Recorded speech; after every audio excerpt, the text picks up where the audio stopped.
तर राज्यातील बदलत्या संदर्भामुळे महाविकास आघाडीमध्ये फूट पडून काँग्रेस एकाकी पडणार का अशी चर्चा राजकीय वर्तुळामध्ये सुरू झाली। सध्या अनेक गोष्टी पडद्यामागे असल्या तरी येणाऱ्या काळाची चाहूल काँग्रेसला लागलेलीच आहे।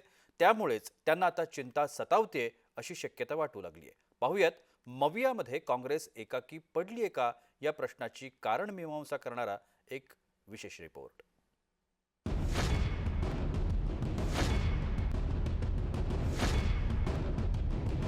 सध्या महाराष्ट्रात राजकीय समीकरणं झपाट्याने बदलतील की काय अशी शक्यता निर्माण झाली आहे। या बदलत्या संदर्भांमुळे महाविकास आघाडीत फूट पडून काँग्रेस एकाकी पडणार का अशी चर्चा राजकीय वर्तुळात सुरू झाली आहे। ही चर्चा सुरू होण्याचं नेमकं कारण म्हणजे भावानं भावाला दिलेली टाळी आणि काका पुतण्याच्या वाढत्या भेटीगाठी।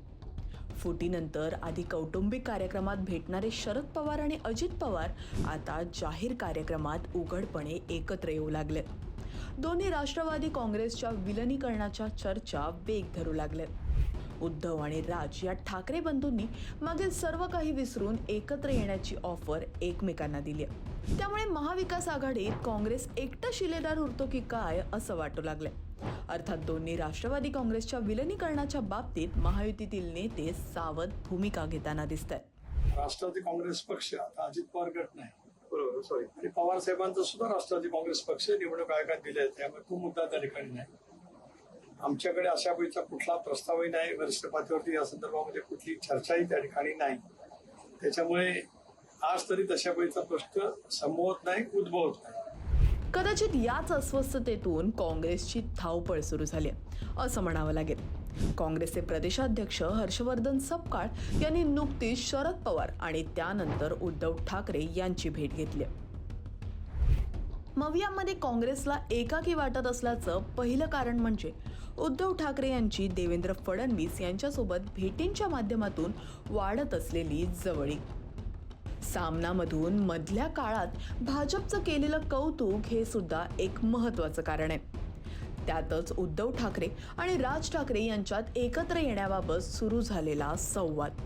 अजित पवार आणि शरद पवार यांचं अनेक कार्यक्रमांच्या निमित्ताने एकत्र येणं, कार्यक्रमानंतर काका पुतण्यामध्ये बंद दाराआड होणाऱ्या चर्चा, दोन्ही राष्ट्रवादी काँग्रेसच्या विलिनीकरणाबाबत दोन्ही बाजूंच्या नेत्यांकडून दिल्या जाणाऱ्या प्रतिक्रिया, याच कारणांमुळे काँग्रेसच्या मनातील अस्वस्थता दिवसेंदिवस वाढत आहे।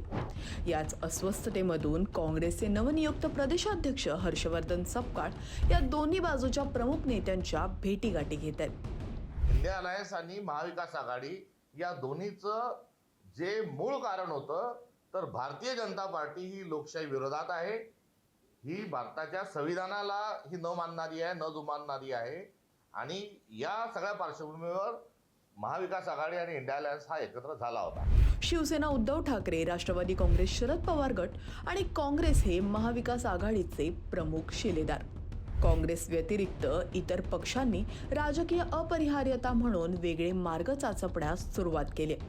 सध्या अनेक गोष्टी पडद्यामागे असल्या तरी येणाऱ्या काळाची चाहूल काँग्रेसला लागली आणि त्यामुळेच त्यांना चिंता सतावते ती महाविकास आघाडीमध्ये एकाकी पडण्याची।